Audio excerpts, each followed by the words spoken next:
धीरे धीरे मचल ये दिले बेकरार,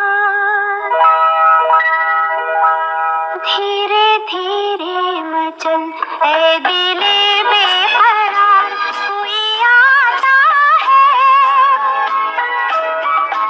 यूं तड़प के न तड़पा मुझे बार बार, कोई आता है धीरे धीरे मचल ए दिले बेकरार।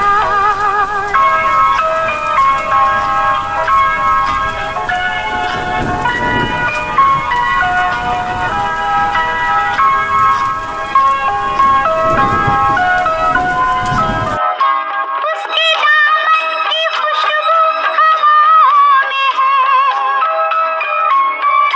उसके कदमों की आहट फज़ाओं में है, उसके दामन की खुशबू हवाओं में है, उसके कदमों की आहट फज़ाओं में है। मुझको करने दे 16 सिंगार, कोई आता है धीरे धीरे मचल है दिले बेकरार, कोई आता है धीरे धीरे मचल है दिले बेकरार। दोस्तों, कहते हैं नई दुल्हन के लिए 16 सिंगार बेहद शुभ माना जाता है। ये केवल दुल्हन की खूबसूरती ही नहीं बल्कि भाग्य को भी बढ़ाता है। लेकिन क्या आप उसके असली महत्व को जानते हैं? ऐसे में आज हम आपको बताएंगे 16 सिंगार में शामिल होने वाली चीज़ों की एक लिस्ट और उनके महत्व को। जल्द ही शादी जैसे पवित्र बंधन में बंधने वाली महिलाओं को अक्सर उसकी शादी के चंद दिन पहले 16 सिंगार के बारे में बताया जाता है। हिंदू विवाह के बाद स्त्री को 16 सिंगार की 16 चीज अनिवार्य रूप में धारण करनी होती है। हर स्त्री चाहती है कि वे सज धज कर सुंदर लगे और अपनी पति को रिझाएं। लेकिन कभी आपने उस बात पर गौर किया है कि आखिरकार 16 सिंगार को करने के पीछे महत्व क्या है? पुराणों के अनुसार 16 सिंगार घर में सुख और समृद्धि लाने के लिए किया जाता है। 16 सिंगार का जिक्र ऋग्वेद में भी किया गया है और उसमें ये कहा गया है कि 16 सिंगार सिर्फ खूबसूरती ही नहीं बल्कि भाग्य को भी बढ़ाता है। 16 सिंगार एक ऐसी रस्म है जिसके तहत महिलाएं सिर से लेकर पैर तक कुछ न कुछ सुहाग की निशानी को पहनती हैं। इसमें माथे पर बिंदी, मांग में सिंदूर, हाथ में चूड़ी कंगन और पैरों में पायल जैसी चीजें शामिल होती है, जिनको शादी के बाद हर महिला को नियमित रूप में धारण करना होता है। 16 सिंगार का सीधा संबंध शास्त्र में है, जिससे कहा गया है कि महिलाओं को घर में पूर्ण साज सज्जा के साथ रहना चाहिए।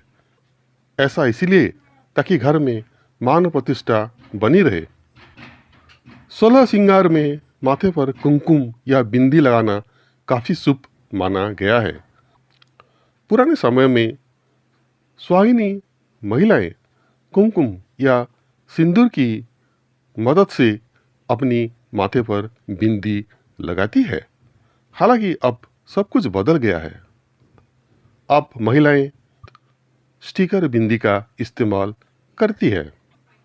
हिंदू विवाह में सिंदूर को सुहाग की निशानी माना जाता है। असल में सिंदूर नारंगी रंग का होता है, लेकिन अब महिलाएं ज़्यादातर सिंदूर लगाने के लिए लाल रंग का इस्तेमाल करती है। मान्यताओं के अनुसार सुहागन महिलाएं द्वारा सिंदूर लगाने से पति की आयु में लंबी होती है।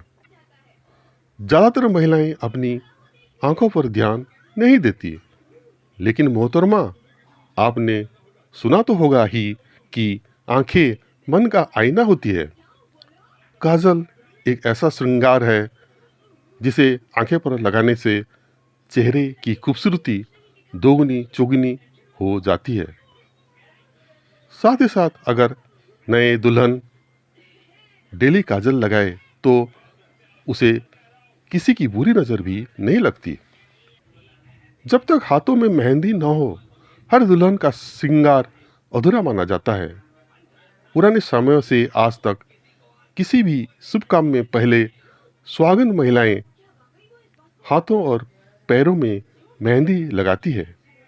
मान्यताओं के अनुसार नए नवेली दुल्हन के हाथों में मेहंदी का रंग जितना गाढ़ा रचता है, उसकी पति उससे उतना ही ज़्यादा प्यार करता है।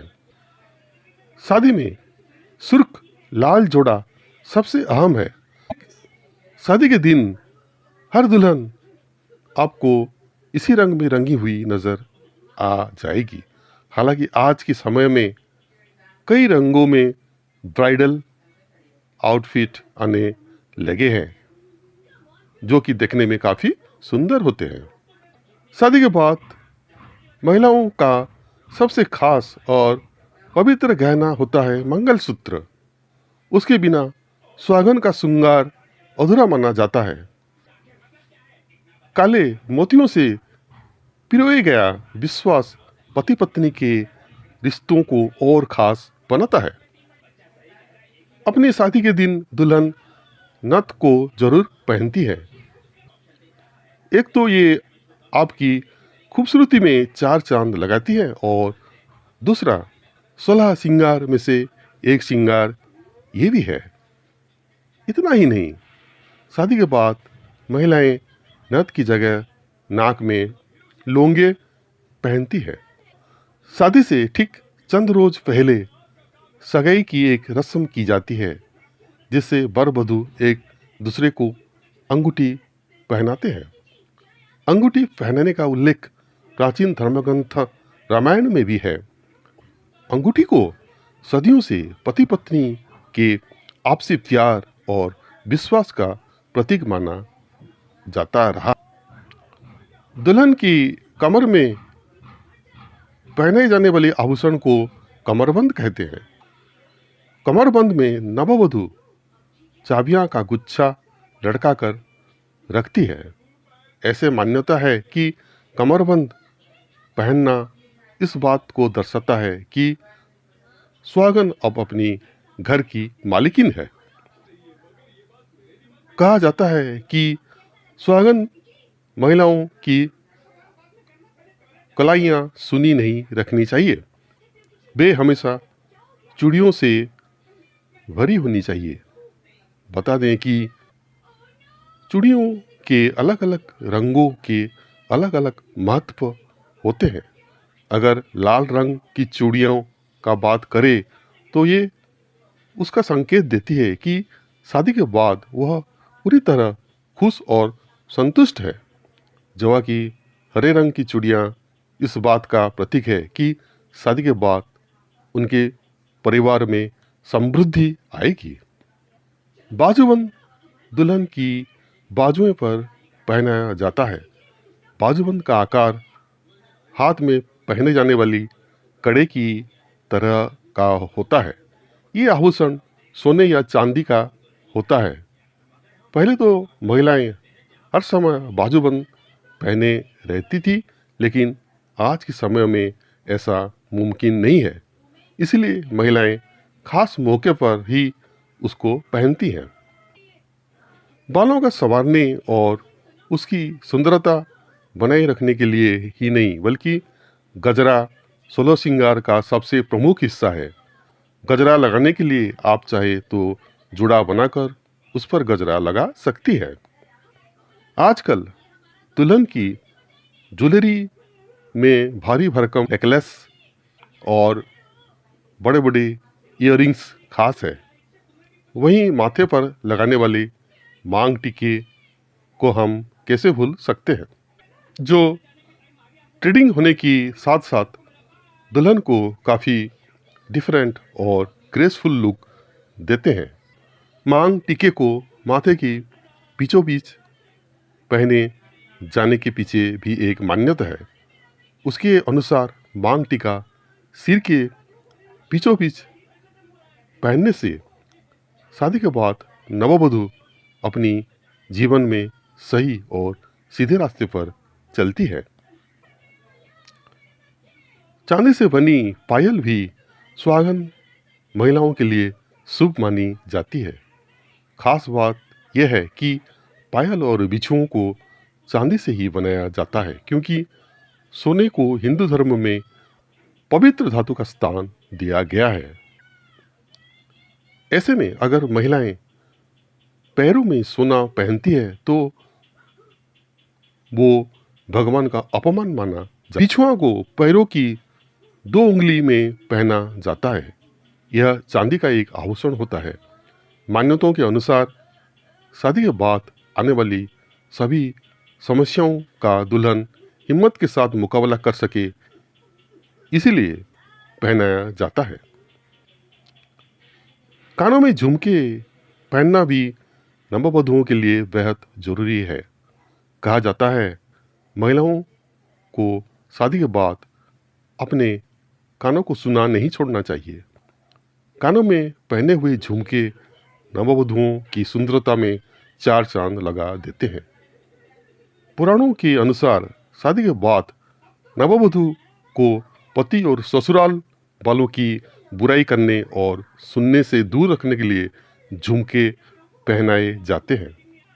तो दोस्तों, आज हमने इस एपिसोड में जाने कि 16 श्रृंगार क्या होता है। तो ऐसे ही इंटरेस्टिंग जानकारी आगे भी पाने के लिए मेरे चैनल राज बायोस्कोप विचित्रा को एक लाइक कर दीजिए, और अभी तक अगर आपने सब्सक्राइब नहीं किए हैं तो सब्सक्राइब भी कर दीजिए। तो हम फिर मिलते हैं हमारा अगले एपिसोड में। सो तब तक के लिए goodbye, thank you very much.